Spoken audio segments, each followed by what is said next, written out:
America उबल रहा है, सड़कों पर भीड़ है, हाथों में पोस्टर हैं और आवाज में गुस्सा है।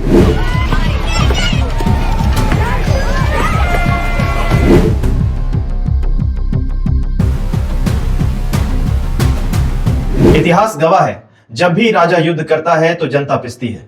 शायर अब्बास अली दाना का एक शेर है, कोई सबूत जुर्म जगह पर नहीं मिला, टूटे पड़े थे आईने पत्थर नहीं मिला। अब यूनाइटेड स्टेट में लोग खुलकर अपनी ही सरकार के खिलाफ सड़कों पर उतर आए हैं।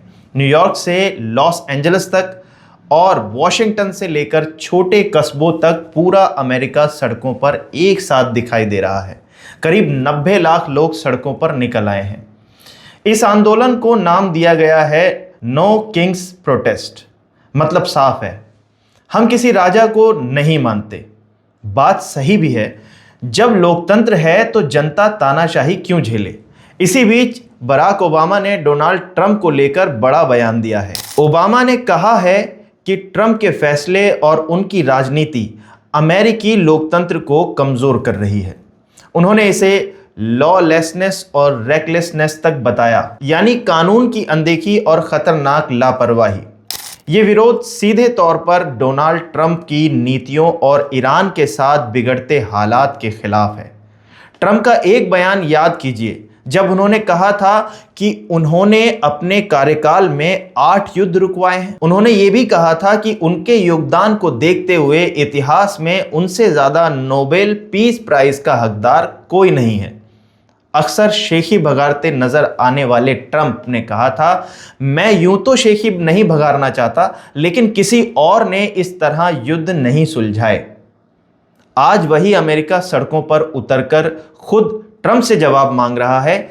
वहां के नागरिक कह रहे हैं ये युद्ध गलत दिशा में जा रहा है, इसकी कीमत आगे जाकर आम जनता चुकाएगी। इतिहास बार बार यही बताता है कि युद्ध नेताओं के फैसले होते हैं, लेकिन उनकी कीमत हमेशा आम जनता चुकाती है। बीते दिनों हुए रूस यूक्रेन के युद्ध के दृश्य अभी भी हमारे जहन में हैं। उस वक्त आम लोगों को अपना घर छोड़ना पड़ा, मौतें हुई, महंगाई आसमान छू गई, बिजली संकट बढ़ा और आम नागरिक की रोजमर्रा की जिंदगी बुरी तरह प्रभावित हुई। सिर्फ युद्ध क्षेत्र ही नहीं, बल्कि पूरी दुनिया पर इसका आर्थिक असर पड़ा था। युद्ध आगे क्या रुख अपनाता है, ये तो समय स्वयं तय करेगा। लेकिन आइए इसी सवाल को दूसरे नजरिए से देखते हैं। अगर यही युद्ध भारत में होता और यहाँ की जनता सड़कों पर उतर आती, तो क्या उन्हें बोलने दिया जाता? क्या लोकतंत्र काम कर पाता, या जनता को ही देशद्रोही जैसे टैग देकर चुप करा दिया जाता? अधिकतर मामलों में देखा गया है कि सरकार के खिलाफ आवाज उठाने वालों को सोशल मीडिया या राजनीतिक नैरेटिव में एंटी नेशनल कह दिया जाता है और कई बार लोगों को जेल तक भेज दिया जाता है। तो सोचने वाली बात यह है, क्या अमेरिका की सड़कों पर निकलने वाले 90 लाख लोग एंटी नेशनल हैं?